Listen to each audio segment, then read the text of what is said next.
মুসা পয়গম্বর একবার বলেছিল, আল্লাহ মেয়েকে আমার গোলাম বানিয়ে দাও। আল্লাহ কয় তোমার দ্বারাই সম্ভব না। কারণ কখন বৃষ্টি লাগবে আর কখন রৌদ্র লাগবে, আর কখন রৌদ্র নাই বৃষ্টিও নাই, ঠিক না? ঠিক। এটা কখন কোনটা লাগবে মুসা, এটা তুমি বুঝো না আর বুঝবাও না। অতএব এটা তোমার দায়িত্বে দেওয়া যাবে না, এটা আমার দায়িত্বে আছে, আমার দায়িত্বে থাকবে। পয়গম্বর মুসা বলতেছে, আল্লাহ একবারের জন্য শুধু তুমি আমাকে এই দায়িত্বটা দিয়ে দাও। না কি মন কাছে না জিদ ধরেছে, আল্লাহ দিতেই হবে, দাও না আল্লাহ।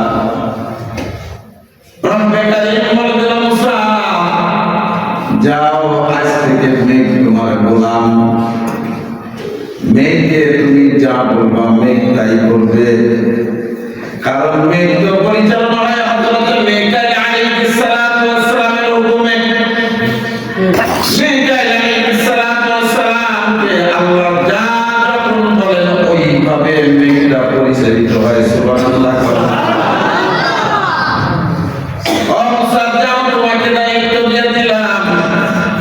চালাও, কেমনে চালাইবা? এবার মুসা পয়গম্বর বলতেছে, এই মেঘ বৃষ্টি দেয়, বৃষ্টি হয়ে যায়, এই বৃষ্টি বন্ধ হয়ে যায়, রোদ দিয়ে দেয়। মুসা পয়গম্বর যা বলে মেঘ তাই করে। এক পর্যায়ে সিজন চলে আসলো, সিজন, ফলের সিজনে কখন বৃষ্টি দিতে হবে, কখন কুয়াশা দিতে হবে, এটা তো আল্লাহই ভালো জানে। এবার মুসা পয়গম্বর যখন যা মুসা বলে আর হয়ে যায়, সিজনের শেষ পর্যায়ে যখন চলে আসলো, মহল্লাবাসী কওমবাসীরা এবার ফল পান করে, ফল খাইতেছে। দেখে যে অন্য সিজনে যেমন স্বাদ ছিল, আমের স্বাদ অন্যরকম হয়ে গেছে, কাঁঠালের স্বাদ আর এক রকম হয়ে গেছে, এরপর লেচুর স্বাদ আর এক রকম হয়েছে। এবার পুরা কওমবাসী আসি মুসা পয়গম্বরের ধরে বলছে, মুসা কি করলা? যার দায়িত্ব তাকে দিয়ে দাও। মুসা পয়গম্বর বলতেছে, আল্লাহ আমার দ্বারা সম্ভব নয়, ভুল করে ফেলেছি, মাফ করে দাও। আল্লাহ ডাকতে বলে, মুসা বলেছিলাম তুমি পারবা না, তাও তো চাইলা। আল্লাহ ভুল হয়ে গেছে, মাফ করে দাও। কারণ হলো কোন সময় বৃষ্টি লাগবে, কোন সময় কুয়াশা লাগবে, কোন সময় রৌদ্র লাগবে, কোন সময় রৌদ্র দিলে ফসলের ক্ষতি হবে, এটা কে ভালো জানেন?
ঠান্ডা ভাইয়া খুশি হয়েছেন না?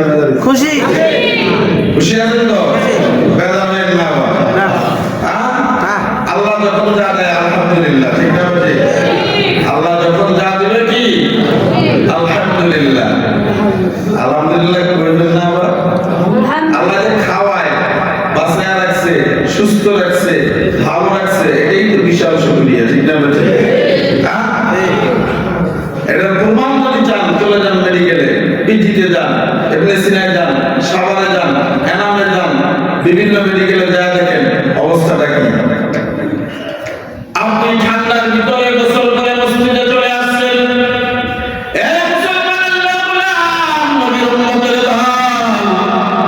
তোমার মতো কত ব্যক্তি যা দেখেন কাতরাইতেছে, ওই মেডিকেলের বেডের মধ্যে কাতরাইতেছে, পায়খানা প্রসাব করে ভাসিয়ে রাখছে। কখন পায়খানা করছে, কখন প্রসাব করছে সে নিজেও জানে না। 7 দিন পর্যন্ত খানা নাই, ডাক্তার খানা বন্ধ করে দিয়েছে, স্যালাইনের উপর চলতেছে, মুখের স্বাদ দিতে যায়, কোন অবস্থায় নিতে পারবে না, কারণ ডাক্তারের নিষেধ। কথা কন না কেন? তোমার দুইটা পা সুস্থ আছে, চলতেছো, কোনো সমস্যা নাই, মন যেদিকে চায় তুমি চলে যাও। কিন্তু তোমার মতো একজন ভাই যা দেখেন তার একটা পা নাই, কারো আবার 2টা পাই নাই, আছে না নাই? বিছানার মধ্যে পড়া কাতরাইতেছে। এজন্য কারীম ডাক দেয়া বলে, লাইন শাকারতুম লাযীদান্নাকুম ওয়া লাইন কাফারতুম ইন্না আযাবী লাশাদীদ।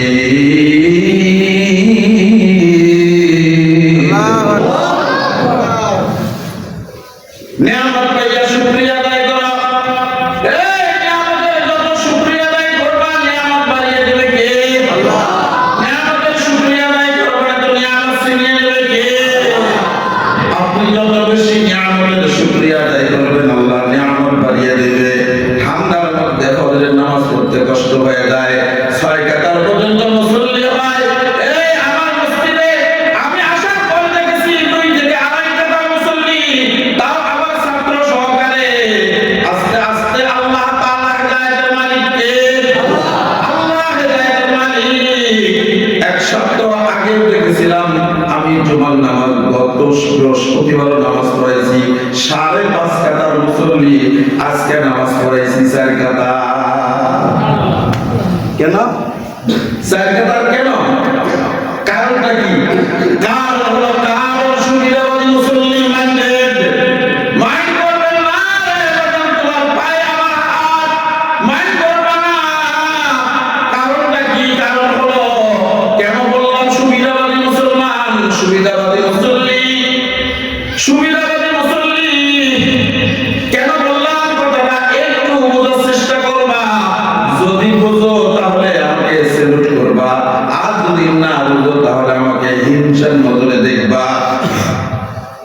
সুবিধাবাদী মুসল্লি যেমন অনেক ঠান্ডা, উঠতে মন চাইতেছে না, চুপ করে আওয়াজ শোনার পরেও কানের মধ্যে তুমি বন্ধ করে ঘুমাইতেছো।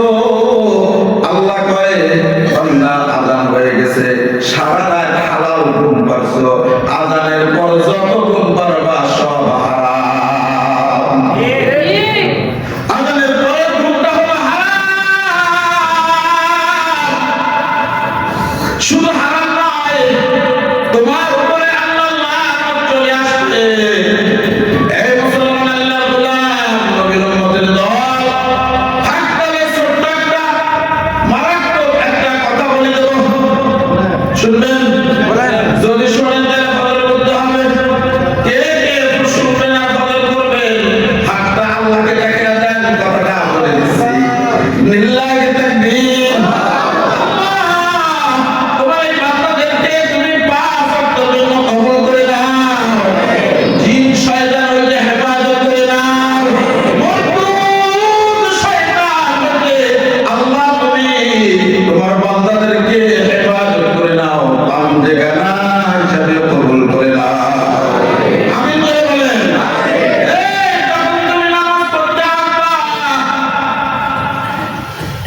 সবে সাদেক থেকে শুরু হয় রহমত।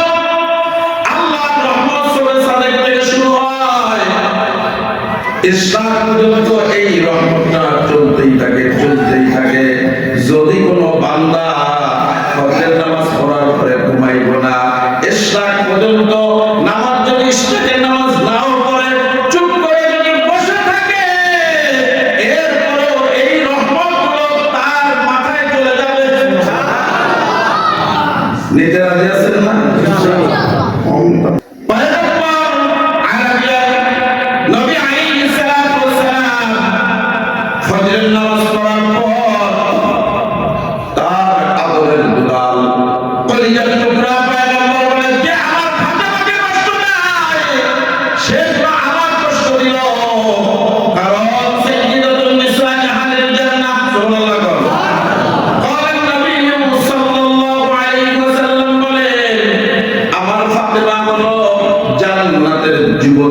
সর্দারিনী, সুবহানাল্লাহ।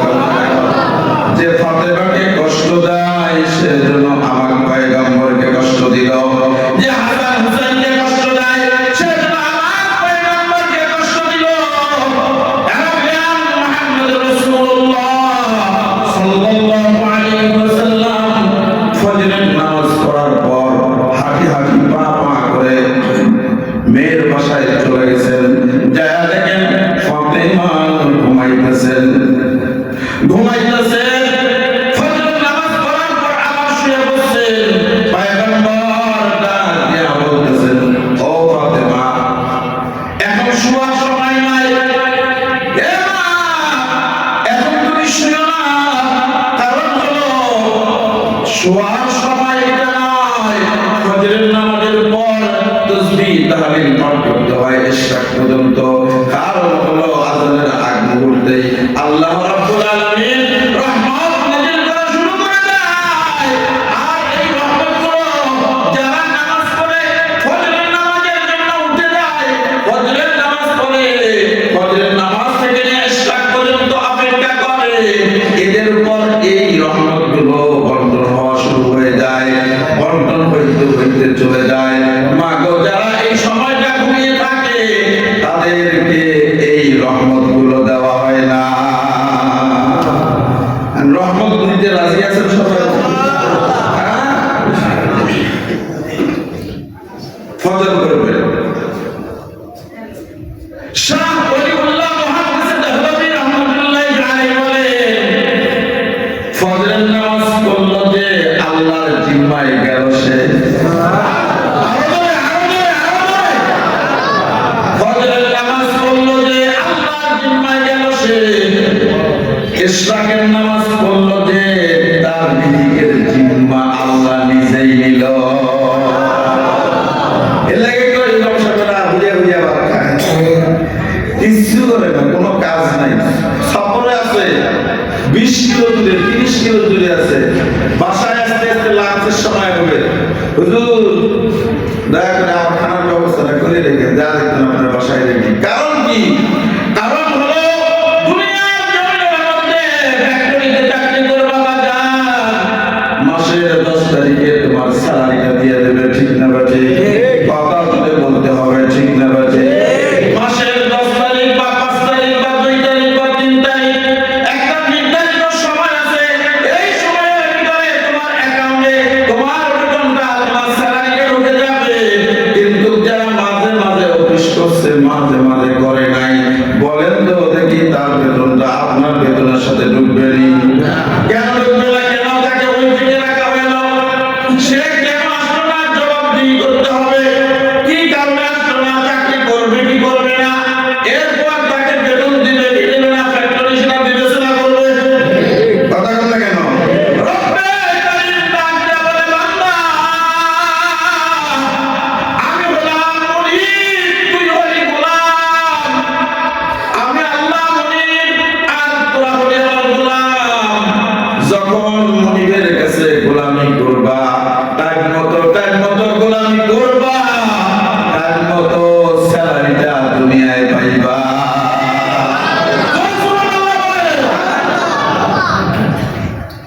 একজন ব্যক্তি নামাজ পড়বে, তাকে 10টা পুরস্কার দেওয়া হবে। 10টা, সুবহানাল্লাহ, 10টা পুরস্কার।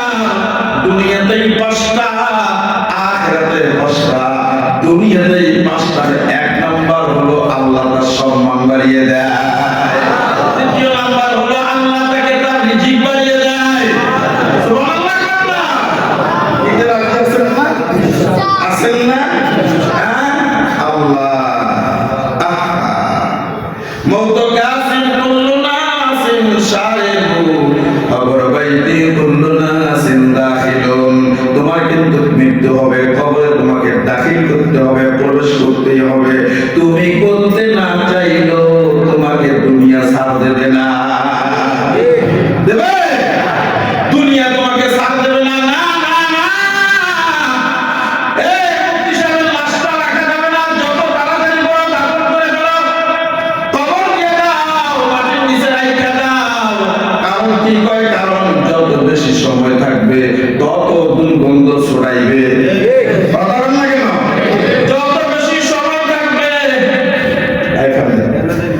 যত বেশি সময় থাকবে তত দুর্গন্ধ ছড়াইবে। মুফতি সাহেব, তোমার না কতই ইজ্জত ছিল, কত না সম্মান ছিল। তুমি মাদ্রাসার সামনে বসে থাকো, তোমার দিকে চা নিয়ে আসে, তোমার দিকে পান নিয়ে আসে, তোমাকে হাদিয়া দেয়, তোমাকে দাওয়াত দেয়, আস্তে করে ভদ্রতার সহিত মানুষ করে সালাম দেয়। তুমি একটা কথা বললে কথাটার মূল্যায়ন হয়, কিন্তু তোমার দেহ থেকে যখন ওই উড়াল পাখিটা উড়া পাখি হয়ে গেছে, আর দুনিয়াবাসী তোমাকে দুনিয়ায় রাখতে চায় না, যত তাড়াতাড়ি পায় তোমাকে কবরের ভিতরে ঢুকিয়ে দেয়। কার জন্য করো, কার জন্য দৌড়াও? আপন আপন বলা জানে, কেউ তো তোমার আপন নয়, একমাত্র আপন তোমার আল্লাহই হয়। ঠিক না বলছে?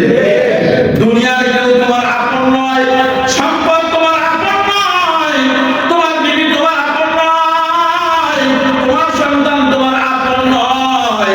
কারণ যেই বিবিকে নিয়ে যেই রুমের মধ্যে তিনতলা, সেটা হলো একদম মিডিল পয়েন্ট, যেই জায়গার মধ্যে সব বাড়িওয়ালারা সবাই চিন্তা করে আমি তিনতলায় থাকবো, ভাই কি করে না? মিডিল একটা পয়েন্ট, আরামদায়ক জায়গার মধ্যে সুন্দর বিছানা, খাট, পলং সব কিছু এসি রুম কইরা এই বিল্ডিং এর মধ্যে বিবিকে, সুন্দর বিবিকে নিয়েছিলা। যেই বিবির জন্য মিথ্যা কথা বলে টাকা বিক্রি করছো, যেই বিবির জন্য মানুষকে খাপ্প মেরেছো, যেই বিবির জন্য মানুষের উপর জুলুম করেছো, এত ভালোবাসছিলা বিবিকে, নিজে একটা শখের বস্তু না কিনিয়া বিবির জন্য একটা অলংকার কিনছো। কারণ কি? কারণ হলো বিবি যদি খুশি থাকে সংসারে শান্তি থাকে। ঠিক না বলছি? এই বিবি এখন বলতেছে, যেই ঘরের মধ্যে বিবিকে নিয়ে বছরটা বছর 50, এই বিবি এখন তোমাকে আর ঘরে রাখতে চায় না। রাতের 12টায় ইন্তেকাল করছো, অন্য এলাকার লোক, অন্য বাড়ির লোক আসি তোমাকে পাহারা দেয়, বিবি আর ওই ঘরের ডরে যায় না, ডরে। ঠিক না? একদিন দুই দিন নয়, স্বামীর লাশ বাইর করে ফেলছে, দাফন হয়ে গেছে। এবার বিবি একাই ঘরে থাকে না, কয়েকদিন লেগে থাকো না, আমার ওই ঘরের ভিতরে ডর করে। दुनिया में दुनिया का तालाब गार नहीं हो, दुनिया में दुनिया का तालाब गार नहीं हो, बाजार से गुजर खरीदार नहीं हो, बाजार से गुजर खरीदार नहीं हो। এই তো দুনিয়ার হাকিকত, এই তো দুনিয়া। 60 বছর 70 বছর এরপরে আর তোমার জীবন চলবে না। ঠিক না বলছি? এজন্য আপনাকে আপনার গুছাইয়া নিতে হবে। কি গুছাইয়া নেবেন? গুছাইয়া নিতে হবে আপনার পুরা জিন্দেগিটা রাসূলের সুন্নতের উপর যেতে হবে। আল্লাহ তাআলার বিধান অনুযায়ী যেন হয়। আল্লাহর বিধান যদি মাইনে তুমি কবরে যেতে পারো, রাসূলের মুহাব্বত, রাসূলের ইশক, রাসূলের ভালোবাসা, রাসূলের প্রেমের মধ্যে যদি ডুব দিয়া কবরে যাইতে পারো, তাহলে তোমার জন্য রয়েছে জান্নাত। আর দুনিয়ার লালসায় পইরা, দুনিয়ার প্রেমের মধ্যে পইরা যদি তুমি আল্লাহকে ভুলে যাও, রাসূলকে ভুলে কবরে যাও, এই তোর কষ্ট কে দেখবে রে? দেখার মতো কেউ নাই। তোর কষ্টটা তোকেই দেখতে হবে, তোর কষ্টটা তোমাকেই ভোগ করতে হবে। ঠিক না বলছি? তোমার কষ্টটা তোমাকেই ভোগ করতে হবে, তোমার কষ্ট আর কেউ ভোগ করবে না। কারণ হলো কবরের কষ্টটা শুধু তুমি একাই বুঝবা, একাই দেখবা,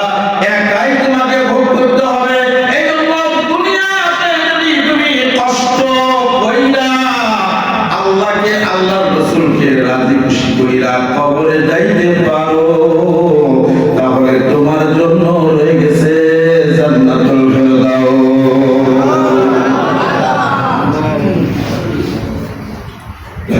পয়গম্বরের সাহাবী,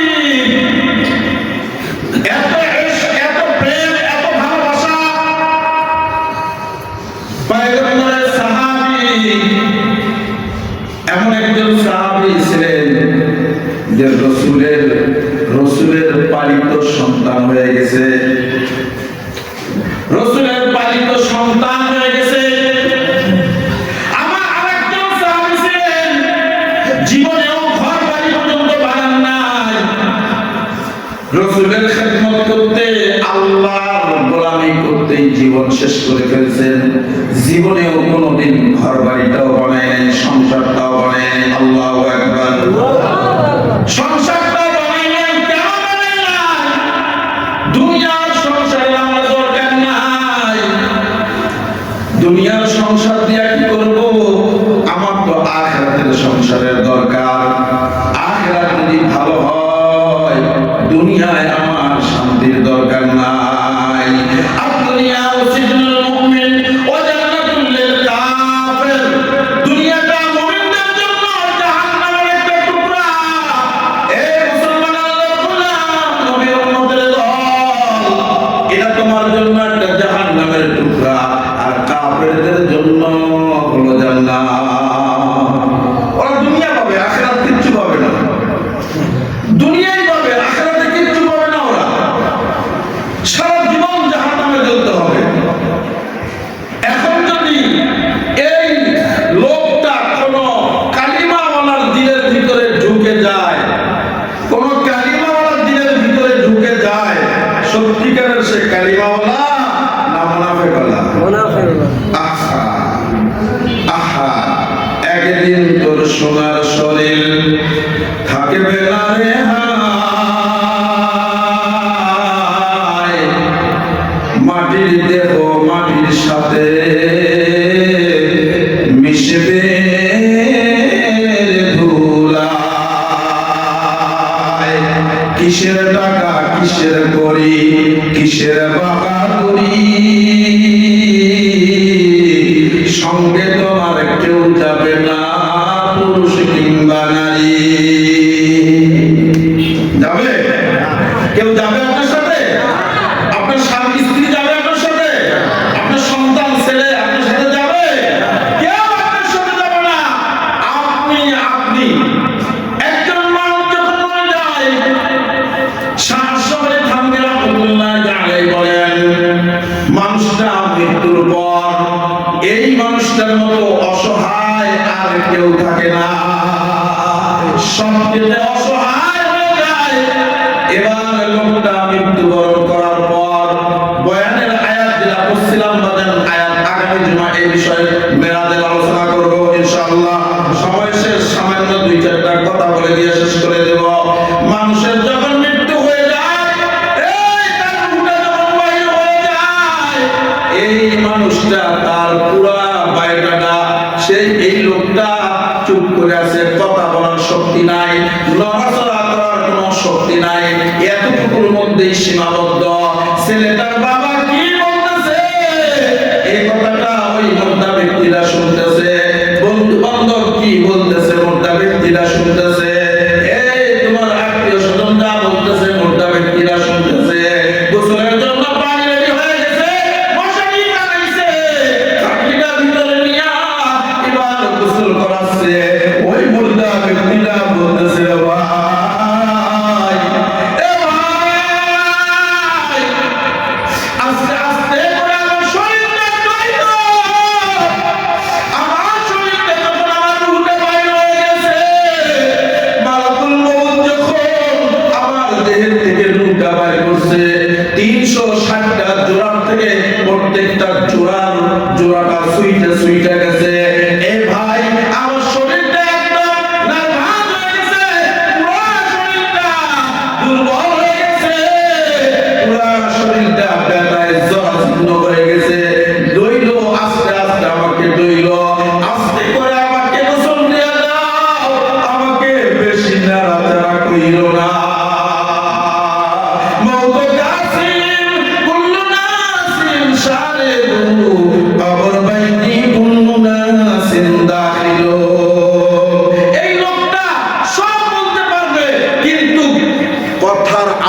রাস্তা আল্লাহ বন্ধ করে দিয়েছেন। কথার রাস্তা কি করে দিয়েছেন? বন্ধ করে দিয়েছেন। এজন্য বাজান দিলকে বানান মুমিনের দিল। আর দুনিয়ার ভালোবাসা ভুলে যান, আখিরাতের ভালোবাসা টেনে আনেন। যেমন উমরের জামানায় একজন ব্যক্তি মক্কা থেকে মদিনা যাবেন, এই যুবক চিন্তা করছে আমি রাসূলকে দেখতে পারি নাই, সাহাবী হওয়ার আমার সুযোগ হয় নাই, আমি একজন আমার পয়গম্বরের সাহাবীর সাথে সাক্ষাৎ করব। মক্কা থেকে মদিনা চলে গেছেন দেখা করার জন্য। আগামী জুমায় মনে করে দিয়ে এখান থেকে আলোচনা কিছু করে দেব। মক্কা থেকে মদিনা চলে গেছে, এর মাঝে বহু লম্বা ঘটনা, একটা আস্তে আস্তে করব। কিন্তু এত আবেগ ছিল যে সাহাবীকে দেখাও নবীকে যেন স্মরণ করতে পারে, সাহাবীকে দেখে যেন নবীকে স্মরণ হয়। একজনায় বলেছিলাম হে আলেমকে দেখবে নবীর পাগড়িটা মাথায় রয়ে গেছে, তার মানে নবীর কথাটা স্মরণ হয়ে যায়। কথা বল না কেন? জুব্বাটা গায়ে দিয়েছে, নবীর কথা স্মরণ হয়ে গেছে। হে মুসলমান আল্লাহর গোলাম, নবীর উম্মতের দল, যখন আলেমকে কেউ সালাম দেয়, ও আলেমকে সালাম দিলেও নবীর কথাটা তার স্মরণ হয়ে গেছে। তুমিও মুসলমান, তুমি আলেম না হও কোনো সমস্যা নাই, আলেম হতে হবে জরুরি এমন বিষয় নয়। তোমার জন্য ফরজ অতটুকু পর্যন্ত, তোমার দাম্পত্য জীবন চলতে গিয়ে যেই পরিমাণ ইলমের দরকার অতটুকু শিখাই ফরজ। সিয়াসত হাদিস তোমার জন্য তোমাকে পড়তে হবে, এটা তোমার ফরজ নয়। আলেম সবাই হতে পারে না, আলেম ইলম আল্লাহ সবাইকে দেয় না, কিন্তু তোমাকে তো মুসলমান হিসেবে তুমি লম্বা জামাটা পড়তে পারো। কথা বলেন না? তুমি মুসলমান হিসেবে রাসূলের দাড়িটা রাইখা দিতে পারো, তুমি মুসলমান হিসেবে মাথায় টুপিটা রাইখা অফিস করতে পারো। তুমি তো একজন মুসলমান, তোমার চেহারা দেখা যেন বেঈমানেরা বুঝে এরা পয়গম্বরের উম্মত।